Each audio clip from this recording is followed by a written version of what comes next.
একদম বিহারের স্টাইলে বানানো গরম গরম ঠিক এই রকম পুরভর্তি ডালপুরি আর ঘুগনি যদি থাকে সকালের জলখাবারে, তাহলে তো কোনো কথাই নেই, পুরো জমে যাবে। তো নমস্কার বন্ধুরা, রসনালয়ে আপনাদের অনেক স্বাগত। আজ আমি আপনাদের সঙ্গে শেয়ার করব ডালপুরি ও ঘুগনির রেসিপি। তো চলুন শুরু করি। তার জন্য আমি এখানে 250 গ্রাম মতো ছোলার ডাল 7-8 ঘন্টা আগে ভিজিয়ে রেখে একটু ভালো করে ধুয়ে জল ঝরিয়ে নিয়েছি। এবার সেটাকে কড়াইয়ের মধ্যে দিয়ে জল দিয়ে ঢাকা দিয়ে সেদ্ধ করতে বসাবো। আমি কিন্তু কড়াইয়েই সেদ্ধ করছি, আপনারা চাইলে কুকারেও সেদ্ধ করে নিতে পারেন। এবার আমি এখানে মটর ভিজিয়ে রেখেছিলাম আগের দিন রাতে, তো সেই মটরটাকেও ভালো করে ধুয়ে জল ঝরিয়ে নিয়েছি। আর দুটো আলু একদম খোসা ছাড়িয়ে ধুয়ে নিয়েছি। এবার কুকারের মধ্যে সম্পূর্ণ মটরটা আমি এর মধ্যে দিয়ে দেবো, আর তার সঙ্গে আলু দুটোও দিয়ে দেবো। একটু শর্টকাট প্রসেসে, মানে ঠিক যেভাবে দোকানে বানায় ডালপুরির ঘুগনি, ঠিক সেই রকম করেই কিন্তু বানাবো। এবার আলুটা ওর মধ্যে সেদ্ধ দিয়ে পরিমাণ মতো জল দিয়ে আমি কুকার বন্ধ করে ওটাও গ্যাসের ফ্লেমে বসিয়ে দেবো। দুটো একসঙ্গে সেদ্ধ হয়ে যাবে। তারপর আমি বাকি কাজগুলো সেরে নেব।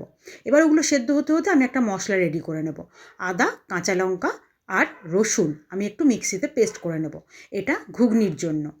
তো ঘুগনির জন্য আমি এই মশলাটা একটু জল দিয়ে এটা রেডি করে নেব। এটা বাটা হয়ে গেছে, তো এই বাটাটা রেডি থাক, আমার ঘুগনি বানাতে সুবিধা হবে। এবার চলুন ডালটা দেখি।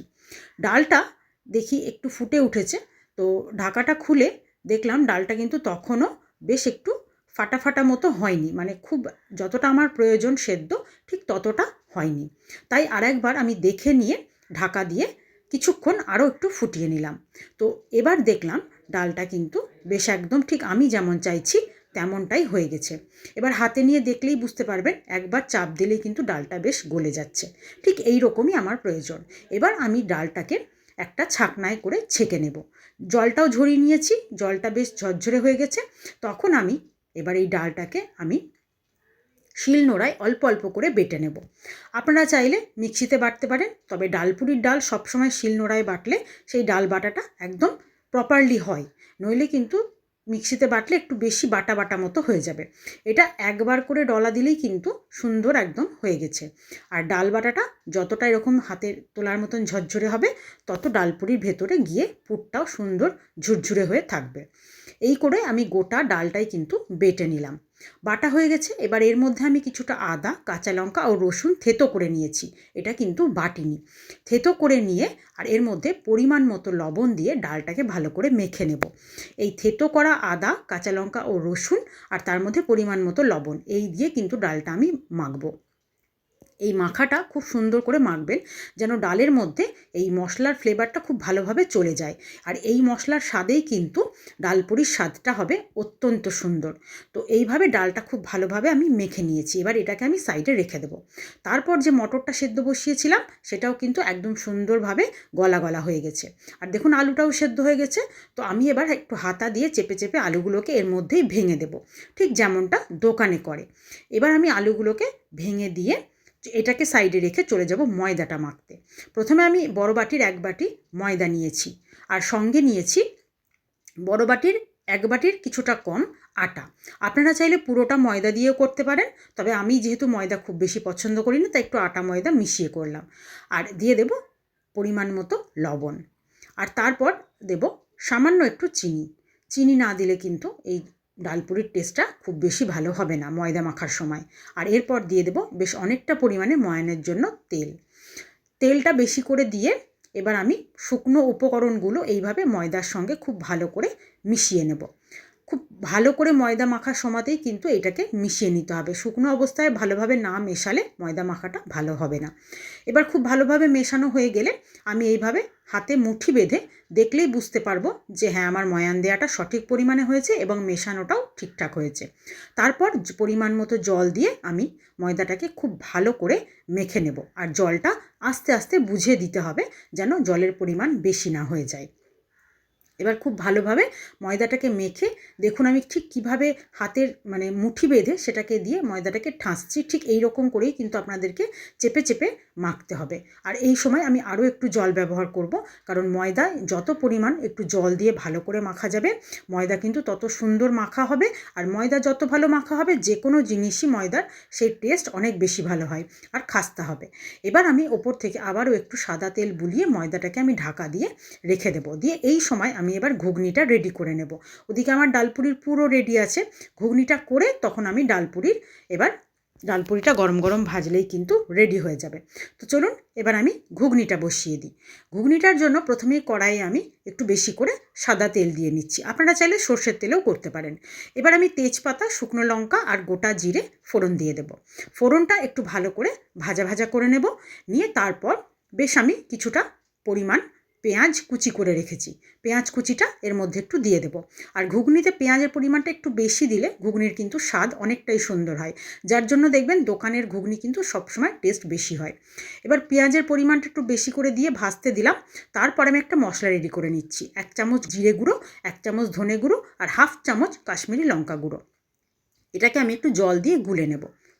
গুলে নিয়ে এবার দেখব পেঁয়াজটা বেশ আমার লাল লাল করে ভাজা হয়ে গেছে। তখন আমি এর মধ্যে মিক্সিতে বেটে রাখা আদা, রসুন আর কাঁচা লঙ্কার পেস্টটা এর মধ্যে ঢেলে দেব। তারপর একটু এর সঙ্গে ভালো করে ভাজা ভাজা করে নেব। আদা রসুনের কাঁচা গন্ধটা চলে গিয়ে যখন একটু ভাজা হয়ে যাবে তখন এর মধ্যে আমি 2টো মিডিয়াম সাইজের টমেটো বড় বড় টুকরো করে কেটে রেখেছি সেটা দিয়ে দেব। আর স্বাদ অনুযায়ী লবণ দিয়ে দেব, আর দিয়ে দেব সামান্য একটু চিনি, আর দেব হলুদ গুঁড়ো। এবার আমি এই মশলা কটা দেওয়ার পর এবার ভালো করে টমেটোটাকে গলা গলা হওয়া পর্যন্ত আমি রান্না করে নেব। টমেটোটা দেখুন বেশ যখন এই রকম গলা গলা হয়ে যাবে তখন আমি এর মধ্যে যে জিরে গুঁড়ো, ধনে গুঁড়ো আর কাশ্মীরি লঙ্কা গুঁড়োটা গুলে রেখেছিলাম একসঙ্গে সেটা ঢেলে দেব। আর বাটিটা ধুয়ে আর একটু জলও এর মধ্যে দিয়ে দেব মশলাটা কষানোর জন্য। মশলা কষানোর সময় পরিমাণ মতো জল ব্যবহার করলে মশলা কষানোটা সবসময় সুন্দর হয়। এবার ঢাকা দিয়ে মশলাটাকে একটু কষিয়ে নেব। ঠিক দেখুন যখন এইভাবে তেলটা রিলিজ করছে আর মশলাটাও দেখুন একদম সুন্দরভাবে কষানো হয়ে গেছে, দেখে বোঝাই যাচ্ছে মশলা একদম রেডি। তখন আমি এর মধ্যে যে মটরটা আর আলুটা একদম সেদ্ধ করে রেডি আছে সেটা এর মধ্যে ঢেলে দেব। খুব সহজে কিন্তু এই ঘুগনি বানানো যায় আর স্বাদও হয় দুর্দান্ত। এবার এটাকে ভালো করে ফুটিয়ে নেব।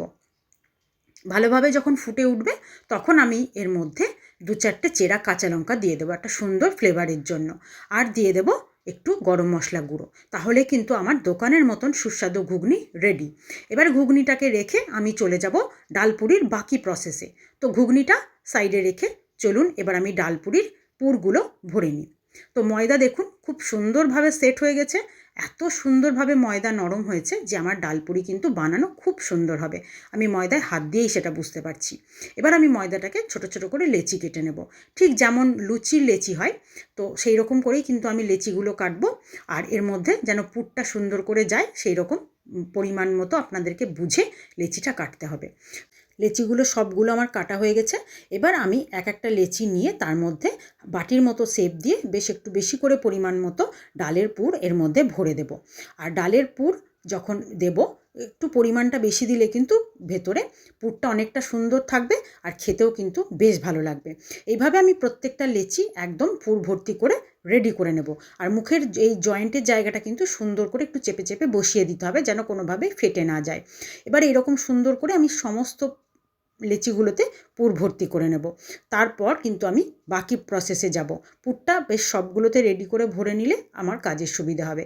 এবার আমি ওপর থেকে একটু শুকনো ময়দা ছড়িয়ে দেব যেন একে অপরের গায়ে লেগে না যায়। তারপর আমি চলে যাব এবার ডালপুরিগুলো বেলে নেব। ঠিক সুন্দর করে বেলবো। ওদিকে আমার কিন্তু তেল গরম বসানো হয়ে গেছে, তেলটা রেডি হোক তার মধ্যে আমি ডালপুরিগুলো বেলে নেব। নতুন পুরনো সকল বন্ধুকে আমার চ্যানেলে স্বাগত জানিয়ে যে সকল বন্ধুরা নিয়মিত আমার ভিডিও দেখছেন, আমার পাশে আছেন, তাদেরকে আমার অসংখ্য ধন্যবাদ। আর যে সকল বন্ধুরা আজকেই আমার ভিডিও প্রথম দেখছেন, এখনও চ্যানেলটি সাবস্ক্রাইব করা হয়নি, তারা প্লিজ চ্যানেলটি সাবস্ক্রাইব করে পাশে থাকা বেল আইকনটি প্রেস করে দেবেন। নতুন নতুন ভিডিওর নোটিফিকেশন সব আগে আপনাদের কাছে পৌঁছে যাবে। আর ফেসবুক পেজ থেকে যারা আমার ভিডিওটি দেখছেন তারা অবশ্যই পেজটি ফলো করে দেবেন এইরকম সুন্দর সুন্দর রেসিপি পাওয়ার জন্য। তো দেখুন তেল গরম হওয়া মাত্র আমি যে প্রথম ডালপুরি ছাড়লাম সেটাই কিন্তু সুন্দরভাবে ফুলে উঠেছে। ঠিক এইভাবে কিন্তু আমি প্রত্যেকটা ডালপুরিকে ভেজে নেব। আর ভেজে তুলে এইরকম একটা পেপারের ওপর রাখলে তেলটা সুন্দর করে ওর মধ্যে টেনে নেবে। আর প্রত্যেকটা ডালপুরি কতটা খাস্তা আর সুন্দরভাবে ফুলছে দেখুন, দেখেই কিন্তু মানে জিভে জল চলে আসছে, মনে হচ্ছে যেন এক্ষুনি পেলে খুব ভালো হয়। ঠিক এইভাবে প্রত্যেকটা ডালপুরি আমি ভেজে নেব। তারপর এবার পালা কিন্তু আমার পরিবেশনের। তো ঘুগনি ডালপুরি দুটোই আমার রেডি হয়ে গেছে। আপনাদের যদি আমার আজকের এই ঘুগনি আর ডালপুরির রেসিপি ভালো লেগে থাকে, আপনারা কিন্তু অবশ্যই জানাবেন। আর একবার এইভাবে নিজেরাও বাড়িতে তৈরি করে দেখবেন, একদম বিহার স্টাইলে এই ডালপুরি ও ঘুগনি। আর রেসিপি ভালো লাগলে, যেটা সবসময় বলে থাকি, লাইক শেয়ার ও কমেন্ট করতে কিন্তু ভুলবেন না। আর আপনারা অবশ্যই বাড়িতে একবার ট্রাই করুন এই ডালপুরি ঘুগনি। আজ এই পর্যন্তই, ধন্যবাদ।